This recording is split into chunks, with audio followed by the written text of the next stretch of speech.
네, 이어서 바른 시각으로 보는 바른 경제 만나겠습니다. 바른 경제연구소 강신철 교수 자리했습니다. 교수님 어서 오십시오. 예, 안녕하세요.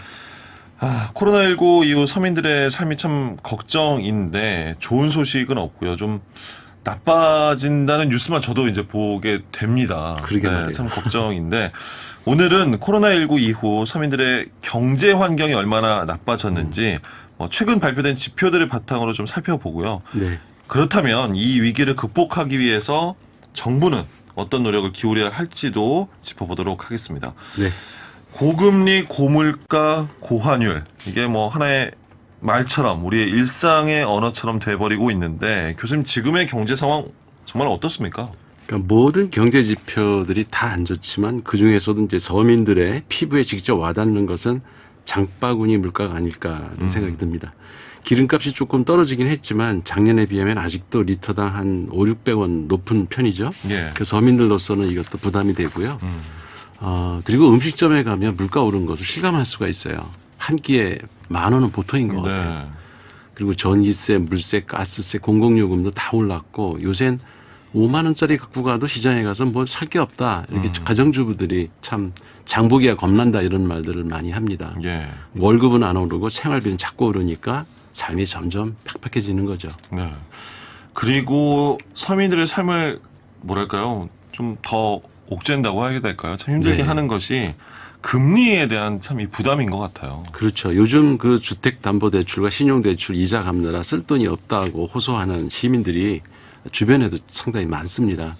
그러니까 현대경제연구원이 발표한 보고서에 따르면은 코로나19 이후 가계 부채 수준이 과거 글로벌 금융위기 때보다 더 심화됐다고 합니다. 네. 그러니까 현대경제연구원은 2020년 1분기부터 2022년 2분기까지 코로나19 위기와 그 금융 변동성 수준을 1997년 때 그 외환위기 그리고 2007년의 금융위기 때하고 비교를 했는데요. 예.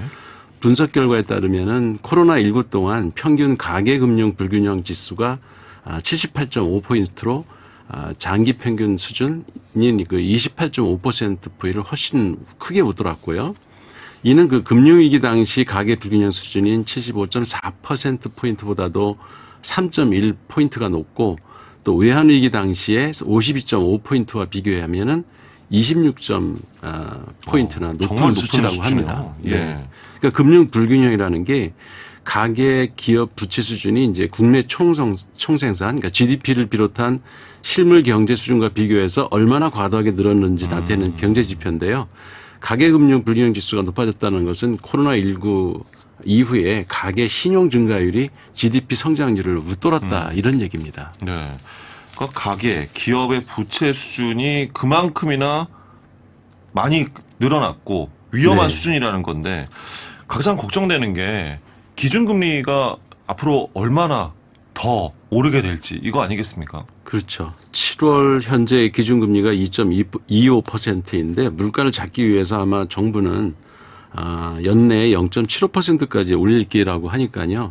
근데 이거보다도 사실 더 오를 수도 있습니다. 그러니까 일단은 기준금리가 3%까지는 오를 거다. 네, 최소 3%는 오른다 이런 게 이제 확정적으로 이야기가 나돌고 있고 요즘 은행에서 보내는 문자를 보면은 금리가 확 올랐다는 게 느껴지거든요. 예. 저 경우에는 이제 올 초만 해도 자동대출 금리가 3.5%였는데 이번 달에 4.4%로 메시지가 왔더라고요. 교수님도 매월 문자 메시지 받으시는 네, 거군요. 매달 보니까는 그게 사람 사실 쓰지는 않는데도 예. 그 되게 불안해지더라고요. 네. 그 어떤 사람은 4% 그 초반이었는데 이달에 받은 메시지가 7%는 넘는다 이런 메시지를 받았대요. 예. 이런 사람은 그 3억 원을 담보대출 받은 사람은 이자만 월 175만 원을 내야 하는 셈이거든요. 그러니까 웬만큼 월급 받지 않아 갖고는 먹고 살기도 힘들겠다 이런 말이 나올 만합니다. 대부분 집 살 때 담보대출 안 받는 사람이 정말 얼마나 되겠습니까? 많은 별로 분들이 없을 겁니다. 빚을 예. 내서 하니까 참 힘든 시기인데 코로나 위기 동안 자영업자들 특히나 또 힘들었습니다. 부채가 늘어난 사람들이 정말 많았을 것 같아요. 예, 최근 금융위원회 그 취약 부채 현황 조사 결과를 보면은 자영업자 중에서 다중채무자가 2019년 말 8만 명에서 지난 3월 기준 30만 명, 그 4배 이상이 증가한 거죠. 그리고 취약 그 자영업자 대출 역시 지난 1분기 말 88조 8천억 원으로 늘어나서 2019년 기록한 68조 원 대비 무려 30%가 불어났습니다. 예. 그리고 자영업자 전체 대출 규모가 100천조 원을 넘어서는 것도 이제 시간 문제고요. 한국은행이 최근 발표한 2022년 상반기 금융안정보고서에 따르면은 지난 1분기 말 기준 그 자영업자 대출이 960조 7천억 원이라고 곧 합니다. 1,000조 원이 되게 예. 수도 있겠네요. 그러니까 코로나19 직전이 2019년 말 대비 40%나 늘어난 거죠. 자영업자들도 힘들고 기업들의 사정은 어떻습니까? 기업도 마찬가지인데요. 현대 그나마 이제 기업들은 그 자영업자나 개인들보다는 좀 낫다는 지표가 나옵니다. 예. 그러니까 현대경제연구원에서 기업 금융 불균형 정도를 71.9포인트로 파악했는데요. 외환위기 때 89.5포인트, 금융위기 때 76.3%보다는 낮은 거죠. 그러네요. 예. 그러니까 다만 장기 평균 수준인 50포인트를 크게 웃돌고 있어서 향후 그 코로나19 유행이 지속될 경우에 위기 수준에 진입할 가능성도 있다 이렇게 내다보고 있습니다. 한편 그 코로나19 위기에 그 채권 주식시장 등 자산시장의 변동성 수준은 외환 그 금융위기 당시보다는 낮은 수준이라는 것으로 지금 나타납니다. 그러니까 외환시장의 변동성 역시 과거 위기보다는 안정적인 상황으로 파악이 되고 있습니다. 뭐 자산 시장, 뭐 외환 시장의 뭐 지금 상황으로 봤을 때는 그래도 안정적이다. 네, 그나마 그러니까, 여기는 예. 좀 괜찮은 거죠. 그러면 그 IMF 때나 뭐 그 외환 금융위기 때 이럴 때 사태가 좀 벌어질 정도는 아니라고 볼 수 예, 있을까요? 아직 그 정도는 아니라고 파악이 되고 있습니다. 그러니까 2022년 6월 말 우리나라 외환 보유액이 4,382억 달러인데요. 작년 말보다는 한 154억 달러가 줄어들긴 했습니다.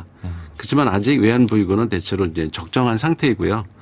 대외 부채 상환 능력에도 문제가 없는 걸로 지금 지표가 나오고 있습니다. 예. 다만 그 무역 수지가 계속 감소하고 또 환율이 오르고 있어서 대외 신인도가 떨어지지 않을까 그게 걱정입니다.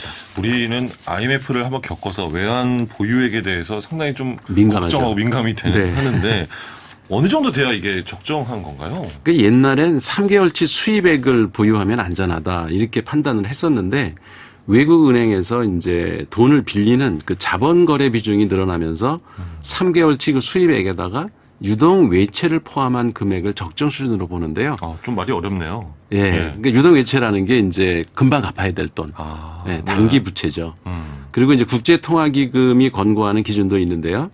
연간 수출액의 5%, 그리고 광의 통화량, 소위 이제 M2라고 하는데 여기에 5%, 그리고 유동 외채, 외국에서 이제 단기 자금으로 빌린 거죠. 이거에 30%, 그리고 외국인 증권 및 기타 투자금 잔액의 15%. 되게 이제 산출식이 복잡하긴 한데 이런 걸 합한 금액의 100에서 한 150% 정도가 되면 적정하다 이렇게 판단했다고 합니다. 예. 그러니까 이 기준을 갖고 비교해 보면은 2021년 말 한국의 외환 보유액은 98.9%가 나오거든요. 100%가 안 되네요. 약간 모자라는 거죠. 그러니까 지금은 작년 말보다 외환 보유액이 더 줄었으니까 위험한 수준이 조금 늘어나긴 했지만 그래도 아직은 뭐 위험한 단계는 아니라고 합니다. 네.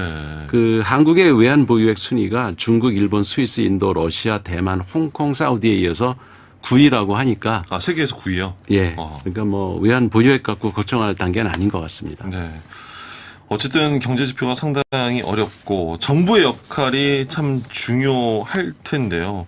좀 어떻게 풀어가야 할까요? 이게 참 곤란한 지경이긴 맞습니다. 그러니까 사회 전반적으로 코로나 사태로 인해서 삶에 대한 만족도가 떨어지고 또 우울 증세가 늘어나는 것도 문제인데요. 또 하나의 지표를 소개하면 한국보건사회연구원이 작년 6월 20일부터 9월 17일 전국 19세에서 75세 남녀 3,923명을 대상으로 팬데믹 이후에 국민들의 행복도와 우울감을 조사한 게 있어요.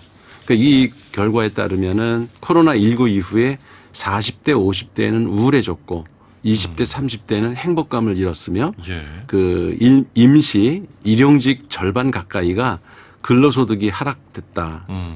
이렇게 이제 그 결과가 나왔고요. 특히 자영업 종사자들의 만족도가, 그러니까 삶의 만족도가 크게 떨어져서 이게 이제 좀 걱정인데요. 예.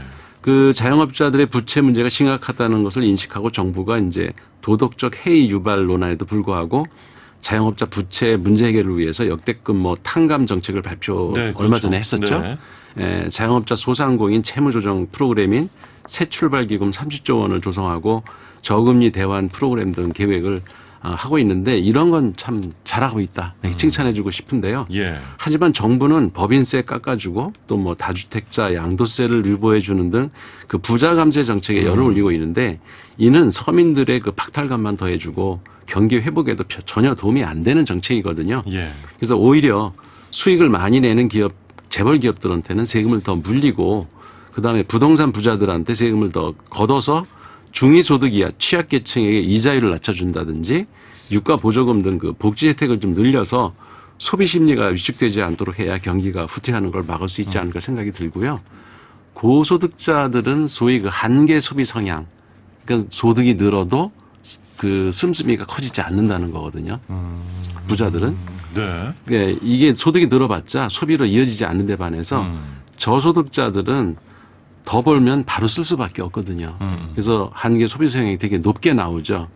그렇기 때문에 승수 효과라는 게 생기기 때문에 가난한 사람들을 더 도와주는 것이 경제 그 성장에 도움이 된다라는 게 이게 교과서에 나와 있는 얘기거든요.